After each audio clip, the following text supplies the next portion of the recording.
Jim Hopper tried to kill the smile he felt spreading across his face as he stood by the sink, arms immersed in hot, soapy water, watching through the kitchen window as the snow fell outside in huge, fist-sized clumps. Christmas wasn't a good time, not for him, not since, well, not for a long time. Not since Sarah. He knew this, he accepted this. And for the 6 years, going on 7 now, he'd spent back in Hawkins, he had resigned himself to the growing feeling of misery and loss that steadily grew stronger and stronger as the holiday season approached. Resigned himself? No, that wasn't it, not quite. In truth, he had welcomed the feeling, allowing himself to be overwhelmed by it because it was easy, comfortable, and strangely safe. At the same time, he hated himself for it, for giving in, for letting the seed of despair in his mind grow each and every year until it fully blossomed. And his hatred did nothing but drive him deeper into the darkness.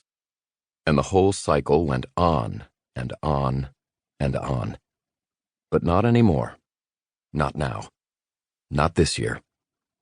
This was the first year, really, where things were different. His life had changed, and that change had let him see how far he had fallen, to see what he had become.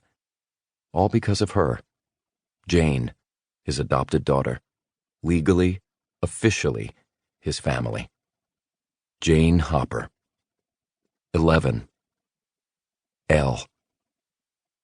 Hopper felt the smile grow again, pulling insistently at the corners of his mouth. This time, he didn't try to stop it. Of course, having Elle around didn't mean he had to forget the past, far from it. But it did mean he had new responsibilities. Once more, he had a daughter to raise, and that meant moving on. His past wasn't gone, but finally he could let it sleep in the back of his mind. Outside, the snow continued to fall. The trees that surrounded the cabin now embedded a good 2 feet up their trunks in the soft white blanket. The radio had said it wasn't a storm, and there were no weather warnings, but the forecast Hopper had caught earlier in the afternoon now seemed a little optimistic.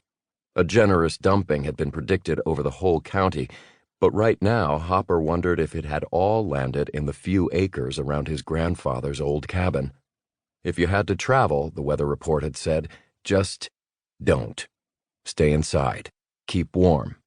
Finish off the eggnog. And that suited Hopper just fine.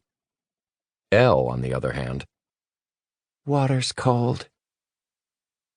Hopper blinked out of his reverie and found Elle suddenly by his side at the sink. He looked down at her, her expression so intense, so interested, so concerned that he had been standing at the sink doing the dishes for so long that the water had gone cold. Then he looked down at his hands, lifting them from the dying foam. His fingertips had turned to prunes, and the stack of dishes from their post-Christmas leftover feast hadn't gotten much smaller. Everything okay? Hopper glanced down at Elle again. Her eyes were wide, expectant. He found that smile growing again.